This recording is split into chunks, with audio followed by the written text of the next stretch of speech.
All right, for the next section, we're going to look at actually solving radical equations, which we've done some of this, but we mostly did like the opposite of it. So we did quadratics. Now, radicals are going to be a little bit different. But here's the steps you're going to take. You're going to isolate the radical on one side. So you want the radical on one side by itself. So you want like the square root of x or the square root of x plus 8 equal to something. You want to, your second step is going to be to raise each side to the power of the index. So, for instance, if you have a square root of x, you're going to raise each power to the index of 2 or to the exponent of 2 because the index of a square root is 2.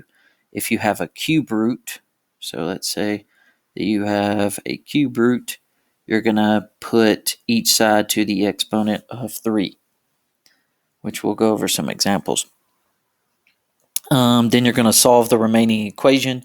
And the last thing you have to do is just be sure to check for extraneous solutions.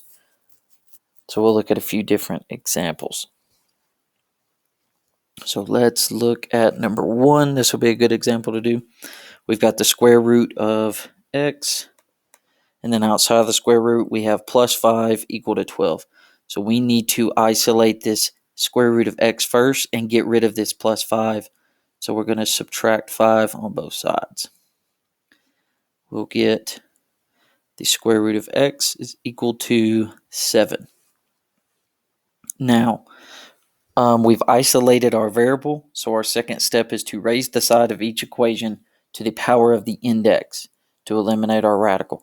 So we've got a square root, which means our index is 2. So we're going to raise each of these to the power of 2. Now that's just going to leave us with x is equal to 7 to the power of 2, which is going to be x is equal to 49. So that is the answer we got. We just need to make sure to check it and see that it actually checks out.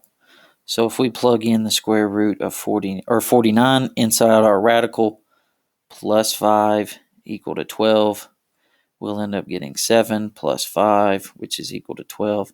So that checks out. So our answer is x is equal to 49 for number 1. I'll do another example. So I'll show you number 2 as well. So number 2, we have 3 minus the fourth root of m equal to 0. So the first thing we're going to have to do is isolate this negative 4, or this fourth root of m, and we're going to need to get rid of this 3 to do that. So that's a plus 3, so we're going to subtract 3 on both sides. We'll get negative, don't forget this negative sign here, negative fourth root m equal to negative 3. Then this is just an added step. We don't need that negative there. We just need our radical. So we're going to have to divide each side by negative 1 to have that happen. So we'll get the fourth root of m is equal to a positive 3. Now, that was the isolating our variable step. Now we need to raise each side to the power of our index, which our index here is going to be 4. This is a fourth root, so our index is 4, meaning we're going to raise each of these terms on our equals, or on each side of our equal sign, to the power of 4, and that's going to get rid of this radical. So we'll be left with m is equal to 3 to the fourth power, which m is going to be equal to 3 to the fourth, so that's 81. And then we just need to plug that in and make sure it works, which, let's see, 3 minus the cube root, or the fourth root of 81 equal to 0. That would be 3 minus the fourth root of 81 is 3. So 3 minus 3 is equal to 0, so that checks out. So essentially all you're doing for solving for these is not super complicated. It's really just making sure your radical's by itself on one side, and then setting each side to the power of your index, which if you look at a problem like number 4, it doesn't matter that this radical here has 6w minus 5. So we would end up getting 6w minus 5. Let's see, we'd have to subtract 10 on both sides. So it'd be 6w minus 5. The square root of that is equal to, what, negative 7? So it makes no difference that this has 2 terms under our radical. We would just simply set each side to the power of 2 because this is a square root. That's going to cancel out this square root and this exponent. We'll have 6w minus 5 is equal to the square root, or negative 7 squared. And then you would just solve from there. So all you do when you have 2 terms under an exponent or under a radical is still use your index, which this one would be 2, and we would set that to the second power. And then that's going to cross out and just leave you what's inside of your radical. Now, if we look at a problem like number 5 and 6 where we have these exponents and they're fractions, so these are handled very similarly. So for these, you're going to take whatever your index is, which comes from your denominator, if you remember, and you'll set each of those terms or each of those parentheses with that fraction exponent to the power of whatever that denominator is. So if we want to look at number 5,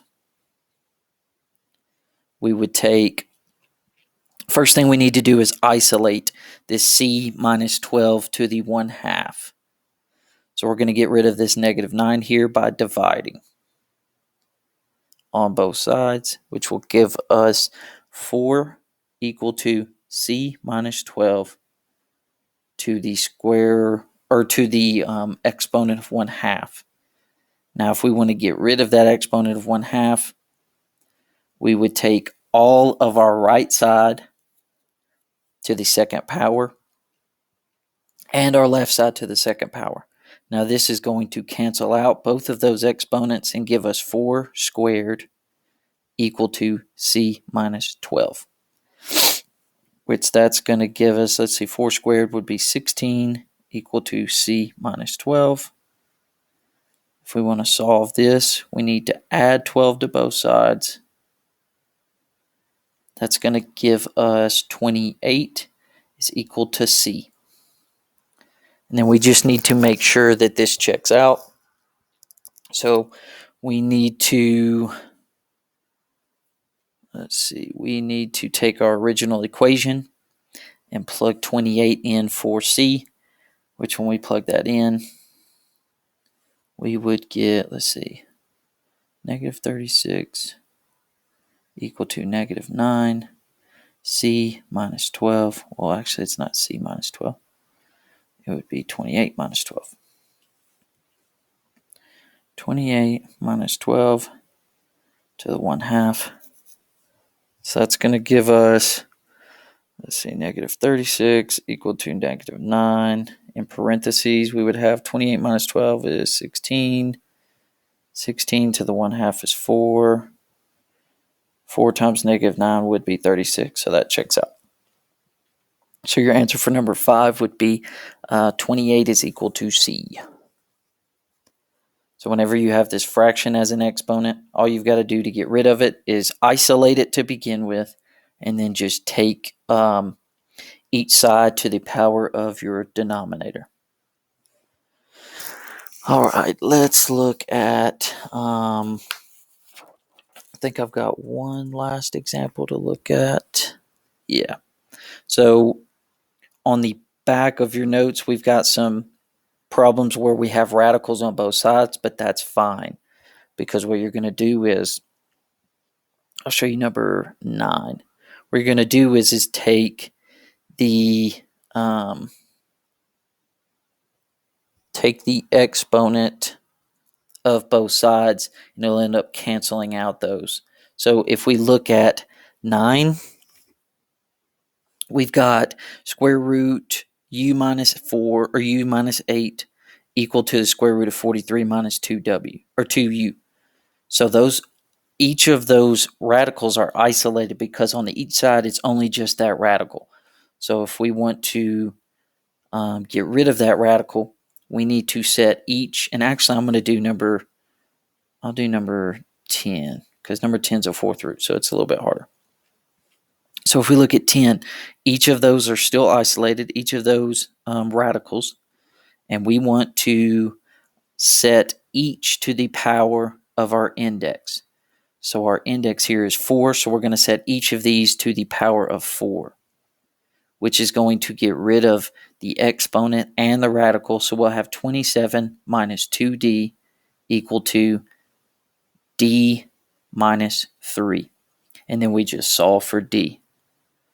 So if we want to do that, let's see, probably be best to add 3 on both sides. That's going to give us 30 minus 2d equal to d.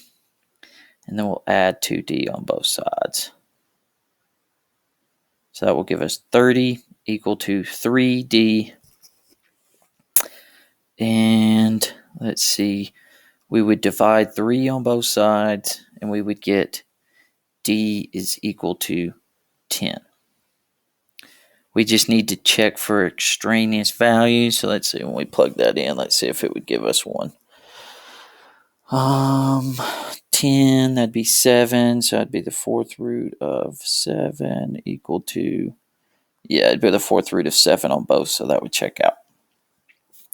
So when you have radicals on both sides, it's perfectly fine. You just need to make sure you isolate them on one side or the other, and then you will be able to take both sides to the exponent of your index, and you'll solve from there.